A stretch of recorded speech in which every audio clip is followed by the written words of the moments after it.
Hey guys, welcome back to another episode of Real Appreciation with David Clair-Bennett. Thanks so much for being here. And if you're new here, please tap that follow button. Or should I say stab that follow button, because today's guest is none other than horror movie icon Art the Clown, aka David Howard Thornton.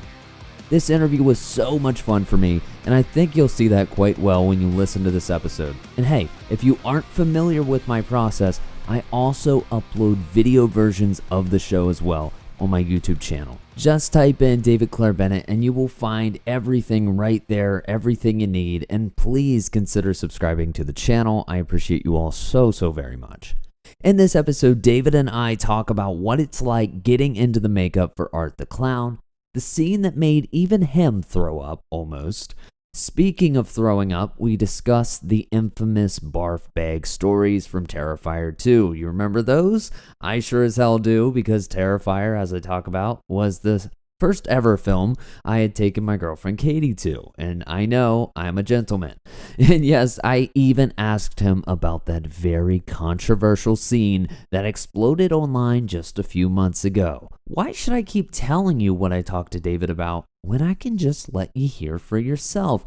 Alright guys, I'm gonna do that. Just please follow us and rate us 5 stars, my friends. Now, sit back, relax, and enjoy my sit-down exclusive interview with David Howard Thornton right here on Real Appreciation. Welcome to the Real Appreciation Podcast. I am David Clair-Bennett, and I don't know if I should be terrified or excited about today's guest, but I'm leaning more towards excited because today I have with me the man, the artist, if you will, behind the art. He is a fellow actor and voice actor just like myself, most known for his portrayal as Art the Clown in the Terrifier films. Ladies and gentlemen, please welcome to the show, David Howard Thornton. Hey man, how you doing, Dave? I'm doing great, man. It is genuinely a pleasure to have this version of you right here. Oh, thank you.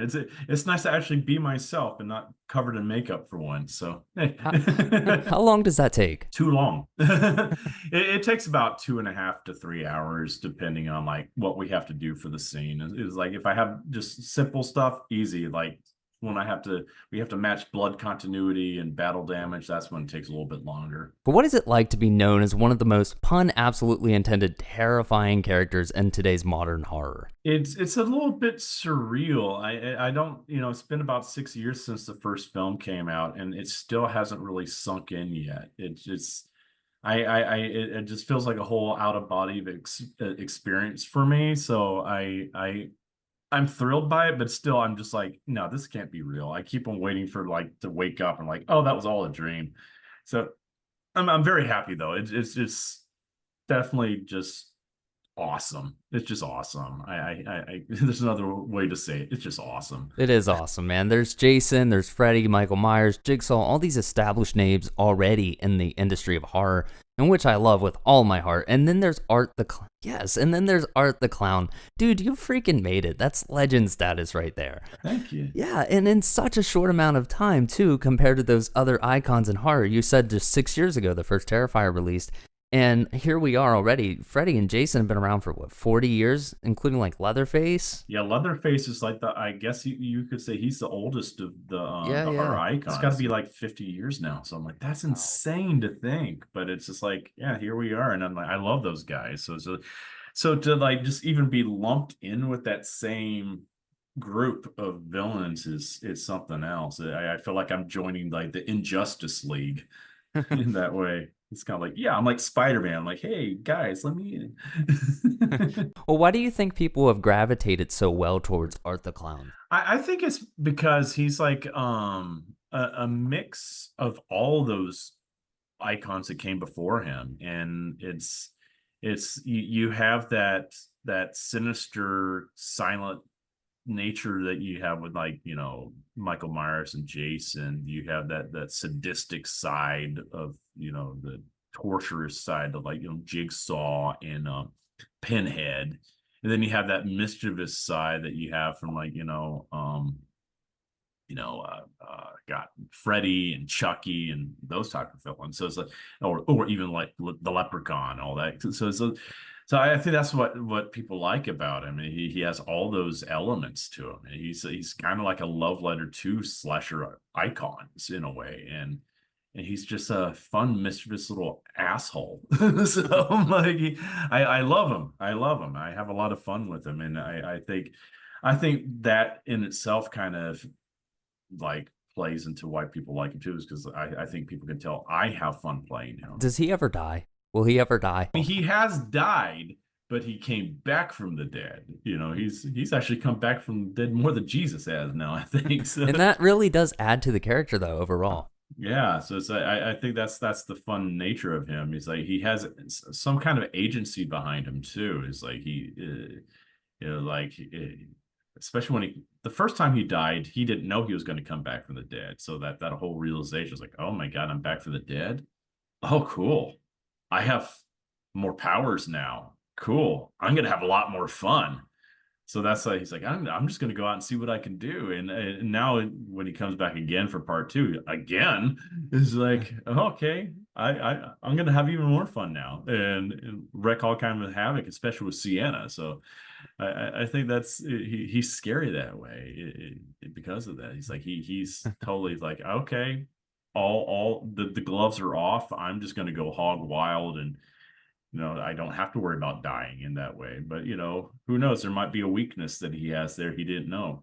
Well, if you haven't learned or noticed already, I am a diehard horror fanatic. I'm a horror movie filmmaker, screenwriter, everything. So shout out to the horror community and the Mutant Fam online. But I truly would place the Terrifier series in my top 3 horror franchises of all time. Oh wow! Yeah, I really would. And I'm friends with a lot of people behind the scenes in the Saw world, and that's like my all-time favorite. Loves. I still say like the first film has probably one of the best plot twists I have ever seen in a movie. Because I'm so glad no one spoiled that for me when I saw Saw. I saw that. I saw Saw with and oh my gosh. But like my best friend and I were watching it at his house, and neither one of us knew about that plot twist. So like when he gets off the floor at the end of the movie, we both just jumped off the couch and like, oh my God, we're already enjoying the movie. But that was like, okay, you've got us, you've got us, you've got us. This is fantastic. And so that means a lot because I love that franchise. Of course, love the Nightmare on Elm Street franchise. I love the Chucky franchise. I love the Scream franchise, going off of your shirt there. I mean, so just to even be considered with the greats is amazing to me. Well, anyway, to get back on topic, sorry, my ADD side quest. Yeah, I'm a gamer, so I understand about getting lost on side quests. I do that all the time myself. Okay, so we're on the same page here. So I had to sit down and really think about this one. But what I'm the most obsessed with these films about is Art's brutal creativity in the kill scenes. So I've got to ask you, David, is there a scene that's made you think, hey, we might have gone too far this time? I think definitely that scene, the bedroom scene in part 2 is one of those, because that's one where Damien and I were definitely like, when we're coming up with ideas for that, we're just like, let's see how far we can go with this. Let's just go for it to see how much we can just push the envelope and see how much we can repulse an audience and stuff like that. So, and we always just take that now as a challenge going forward. Like what can we do to really try to up what we have already done? And we definitely have some crazy moments in part 3 that do that, just over the top, and some of them are really creative. There's one especially that I really particularly loved. It made me feel like a Batman villain at one point, so I had a lot of fun with that kill. So I was like, I'm very excited. I wish I could talk about those ones. I'm like, maybe in a future episode we can. Exactly. Well, I remember what sold me the most about going to the theaters to see Terrifier 2 a few years ago was the infamous barf bag stories, and probably in particular pertaining to the scene you just mentioned, in the bedroom scene. You know what I'm talking about, right? Oh yes. Oh yeah. Yeah. So Terrifier 2 is literally making people vomit in the theater. How cool does it feel to know that you're partially responsible for that? That was amazing. And it's like one of the best bits of publicity we had is like something we couldn't even plan ourselves. Was there's this great image of this guy sitting outside of the theater doors with a paramedic attending to him, and they have a poster of Terrifier 2 right behind him. I'm like, that is fantastic. That's a great image, because we got so many people that were like, oh, this has got to be publicity. These guys are paying for this kind of publicity. Like, no, we don't have that kind of budget to do that. That was all natural word of mouth. Like people posting. I mean, people would send like Damien and I videos of their theater experiences. Like I saw one where some guy just basically had a seizure during the middle of the bedroom scene because he just couldn't handle it. I'm like, oh my God, I hope he's okay. But it's just to know that people are having those kind of reactions is something else. That means that what we were doing is really affecting people, and that's what we were hoping for. You got people talking. Terrifier 2 was the first movie I took my girlfriend to. Oh, really? Yeah. That's amazing. And she's still with you? Yes, surprisingly. That's great, because I took a girl when Paranormal Activity came out. I took her on a date to go see that, and she broke up with me because of that movie, because she could not sleep for a week. She's like, it's nothing personal against you. I'm just always going to equate you with that movie. And I'm like, okay, well, I guess. And she found her husband shortly after. So I'm like, I guess it worked out for her. And it worked out for me in other ways too. So, hey, it's all good. But so that's good that, your girlfriend was like, hey, this is cool. Hey, she's a fan. Whenever I told her about this interview, she's like, holy shit, that's crazy. That's cool. That's cool. Tell her hi for me then. It's Okay, like y'all gonna have a fun time having date night on part 2, especially one scene in there. So her name's Katie, so shout her out. Oh, great. Hey, Katie. Have fun. We will October 11th. Oh my God. Yes. And speaking of the puke bags, I always, because I get this question a lot, I feel like I might as well address it. Like people have asked me, is it true that I almost puked myself on the set of part 3? And that is very, very true. That was not publicity that we're making up. That we have that on camera of me just on the side is trying to compose myself, because Damien knows there's one thing that really grosses me out, and I feel like he specifically put that into this script just to see if he could get me, and he did. And I didn't spew, but I almost did. Wow, you almost I was got even you. like, can I get my stunt double to come in and just be my arm right now? Like, no, Dave, you got to do it because your face is in frame. I'm like, oh, I hate you guys so much right now. I hate you all. And then my co-star Samantha Scafidi, just as she wasn't in the scene, so she just comes down and just watch what's going on, and she's just eating this horrible smelly bag of corn nuts, wearing that horrible makeup she's wearing too. And I'm like, oh, you're just making it worse, Sam. And she's like, why, what's wrong, Dave? And so she's just trying to get me to spew too. So everybody was just having fun, like, let's try and get David to spew. And we're in the house we were in was like really hot and stinky and stuff like that. So it was just bad. It was a bad day for me, but it made for a great story. So I hope they eventually release that footage after the movie comes out, just so people can see that this really did happen. Put it on the bonus features. Yeah, that's what I think. I was like, you got to put this on the bonus features at least. This is gold. I was like, as much as I was like, oh, this is horrible, I was also fully entertained by that whole entire moment. What's it like knowing you've played a role in the increased sales of sunflower glasses since you're seen from the Halloween store in Terrifier 2? That's insane. I wonder how those people that have made those glasses have felt, because those probably weren't selling that much, and all of a sudden they just were like, wow, what's this with this inventory all of a sudden moving really fast. So I hope they appreciate that now. It's just like that was something we didn't even anticipate. Like Damien and I thought people were gonna go a little bit crazier over like the hand glasses, since that was like a reference to part 1, or the spring glasses or something like that. I wasn't expecting the sunflower glasses, but I'm like, hey, that's cool. I love it. What started as a little indie project has gone on to become such a mainstream phenomenon, even catching the eyes of Pete Davidson, which leads me to my next question. You were in an episode of his show Bupkis. How did that opportunity come about for you, and what is it like working with Pete? Oh my God, that came about because he's been a huge Terrifier fan since the first film. He was like, apparently when he was on Saturday Night Live, he would show the other castmates and guests. They're like, hey, you got to see this movie, come in, and they could just show them the hacksaw scene or something like that, just to mess with people. So like when part 2 came out, he knew that, he found out that Damien lived on Staten Island as well.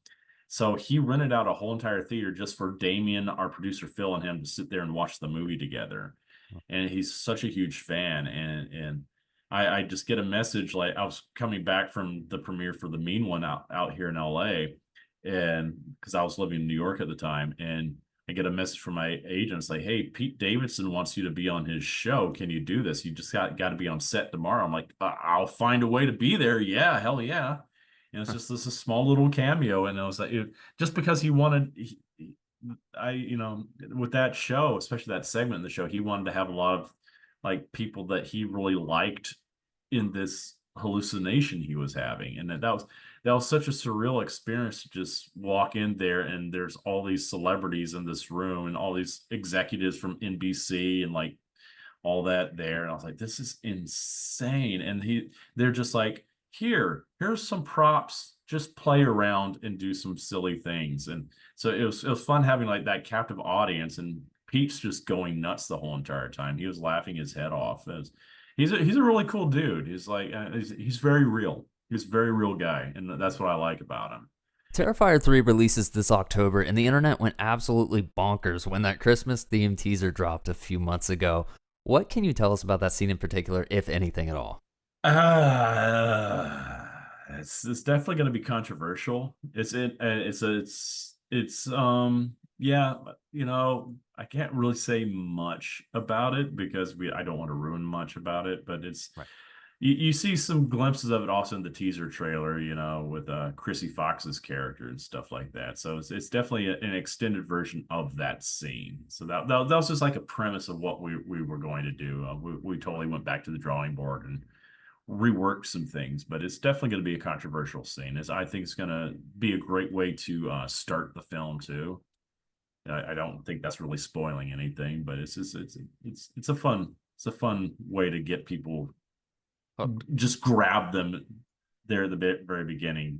Like, this is Terrifier 3, get ready. Art the Clown has already taken things to the extreme before, as we've seen. How does he up the ante in this upcoming Terrifier movie? He definitely has a higher body count for sure. And I think also with the Christmas themes, he's able to do some more creative kills this time. There's one kill I'm very, very thrilled about. I was very thrilled about doing because I thought it was really creative, and I can't wait to see how people respond to it because I think it's hysterical. I think it's really creative. I've never seen anything like that done before in a movie, and we have some other very brutal kills in this movie too, and including the one that made me sick. So it's like I'm very excited. I had a lot of fun filming this one, especially the kill scenes in this. I had the most fun filming this film than I did the previous two films. So I really got to play a lot. Damien gave me a lot of opportunities to really, like how you have the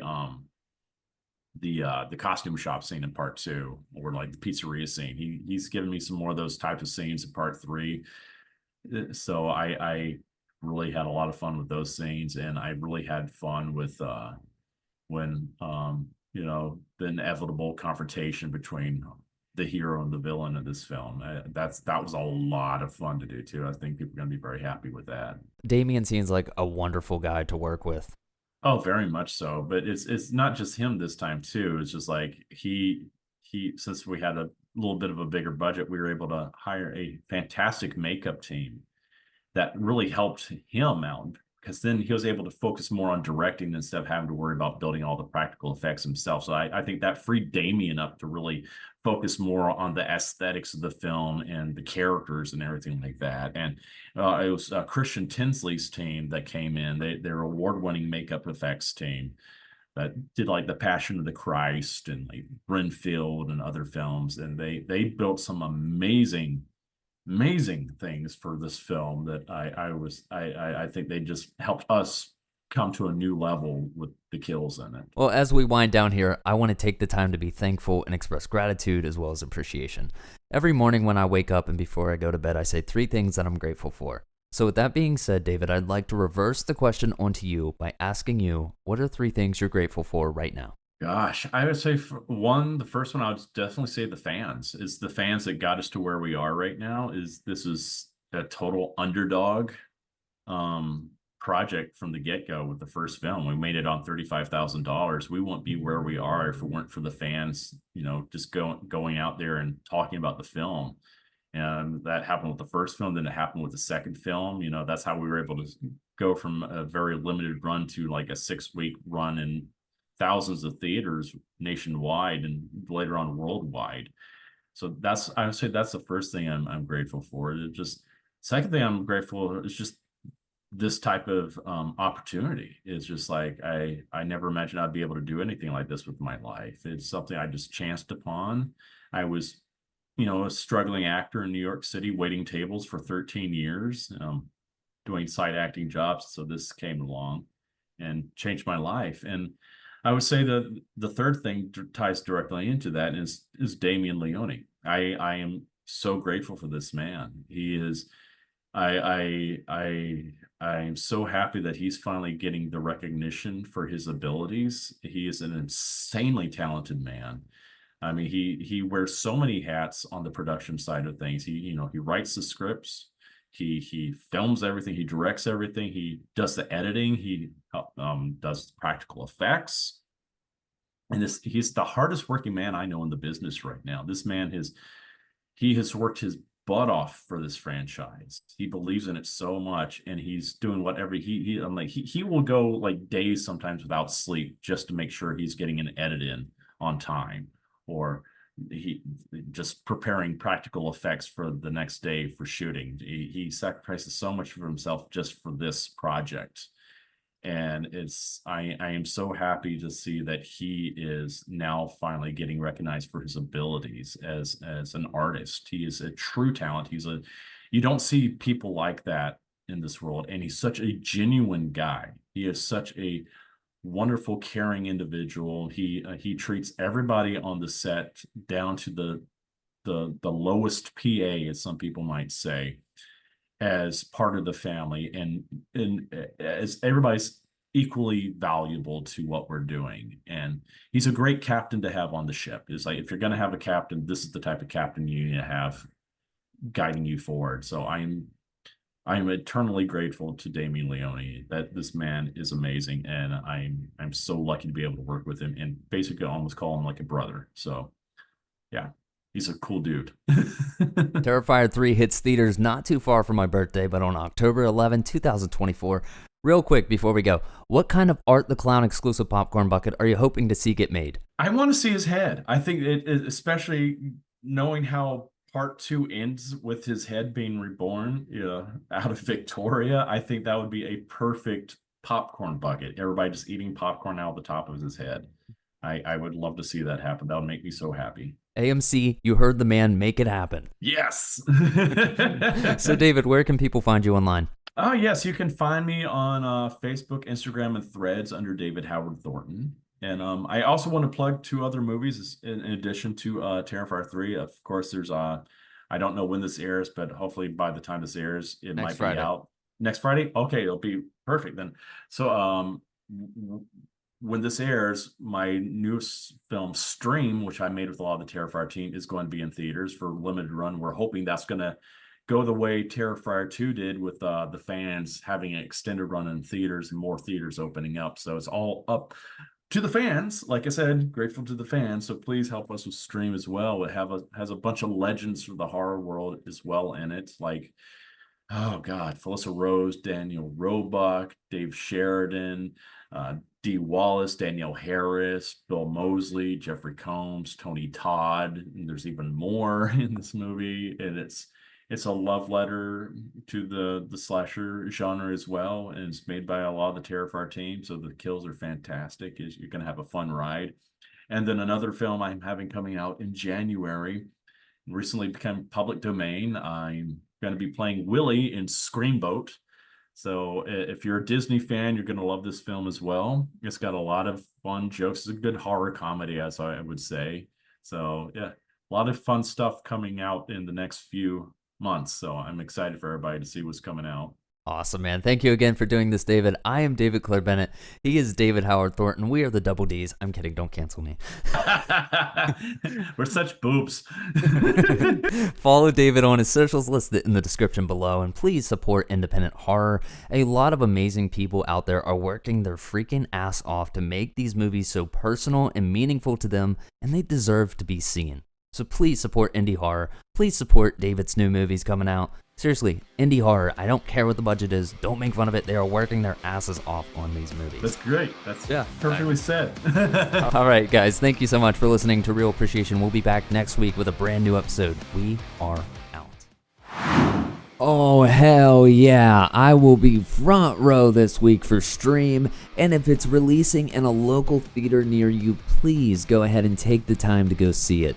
You've got a star-studded cast and... maybe even the best part, you're helping support independent horror. And that's the best thing you could ever do for the horror movie industry. Also, support theaters, support your local theater if it is even still there. I get it, streaming is convenient and all, and hell, the freaking movie pricing for the freaking food is ridiculous and might have to take a mortgage out just to afford 4 meals. But I get it, streaming is convenient and all, but it's all about the experience of going to a theater, my friends. I truly hope you all enjoyed my episode with David Howard Thornton. It felt like catching up with an old friend over a coffee, or like 2 best friends side questing like crazy with ADHD and ADD. But regardless, it was a very fun and enjoyable as well as memorable experience for me. And I never take any of these interviews for granted. Absolutely never. You know what else I don't take for granted? No, this isn't going into an ad sponsor read, but that would have been a great segue. What else I don't take for granted, though, is each and every one of you who listen or watch the show, who follow, who subscribe, who support the kid with a dream who was always laughed at and told he'd never make it, or that my dreams were just way too big to actually achieve. And I'm achieving a lot of these dreams right now, and I never, ever lose sight of that. I'm very grateful, very appreciative.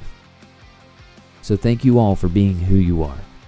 Please enjoy the iconic and fitting for today's episode quote from Monsters, Inc., one of my favorites. Remember, laughter is 10 times more powerful than screaming. Take that as you will, but I love that movie and I love that quote and it felt right. Enjoy life, guys. Love yourself. Dream big. And then go on and dream even bigger. And fuck the non-believers, because you've got this, my friends. Stay safe. I will see you right here next week with another episode of Real Appreciation with David Clair-Bennett.